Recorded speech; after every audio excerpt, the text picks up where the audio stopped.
we start, when the pan is empty and we put some sap in there, and then we get a fire going, and we get it boiling, and then over here we back up and we pump these jugs into there, in that 55-gallon drum, and then we control the feed into the boil there. So we just keep it boiling and keep feeding it with wood, and we'll probably be here for 3 days before this batch is done. Are we having a remake here? Take two? All right. I'm Dave. I live right behind Leon's farm, and right now we're boiling down some syrup, and I've been doing it for a lot of years. I used to live in Sobieski, and I kind of brought the little operation out here. So far we did like 26 gallons, and after this batch here we'll have about 40. So it all starts with going and collecting the sap out of the woods and dumping it in this pan, and 3-4 days later we're going to have some syrup. It's going to be about 45 to 1 gallon of syrup. Well, we get the trees from down by the tree farm on Rita's land, in our front yards, just about everywhere. Anywhere we can get it from, we collect. We take it in 4.5 gallon grease drums or oil drums from like McDonald's, and then we got tubing, and maybe Jack, you can grab one of them tubes up there, and we drill into the tree, put a tap in there, and we usually run 2 taps into 1 jug. And if it's running good like today, you can fill up 4.5-5 gallons in 1 day of sap off of 1 tree. Yeah. Well, the snow slowed us down a little bit, but other than that, we're way ahead of schedule this year. Yeah.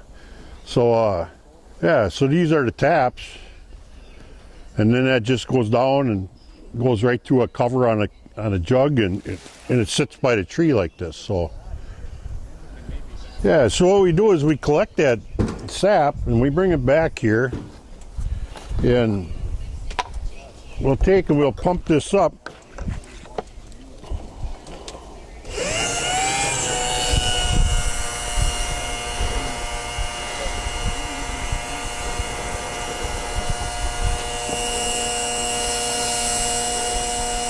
So we pump the jugs up into this barrel, and then it's gravity fed in there so we don't lose our boil. We used to dump them in there, and the cold syrup knocks the boil down right away.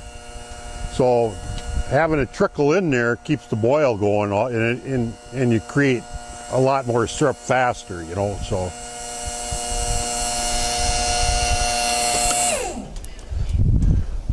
but that's pretty much, it's a long process, a lot of hours. Well, this batch here will be somewhere in the neighborhood of 600 gallons, and it'll take 4 days, 24 hours, yep, round the clock. Yep. Well, we get guys like Travis that'll come and give me 3-4 hours of sleep, and then I get back up and keep her going, and Jack comes over so I can get breakfast and dinner. And, yeah.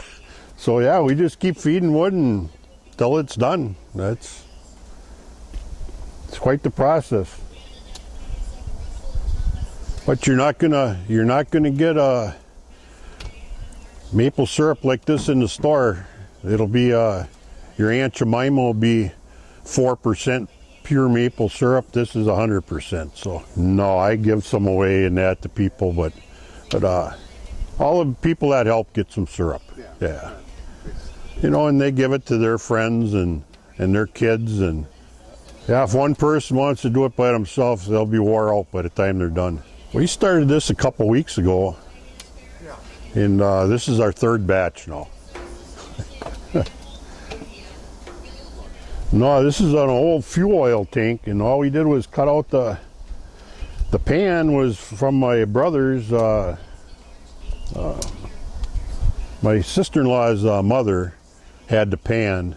And actually, we have another pan that I had made from a guy. That's all stainless steel, and you definitely don't want to burn it on there. If you burn that syrup on there, You might as well throw the pan away. It's just like rock hard, like tar. It's pretty tough stuff. So when you get to the end, you got to be really, really careful. You know that.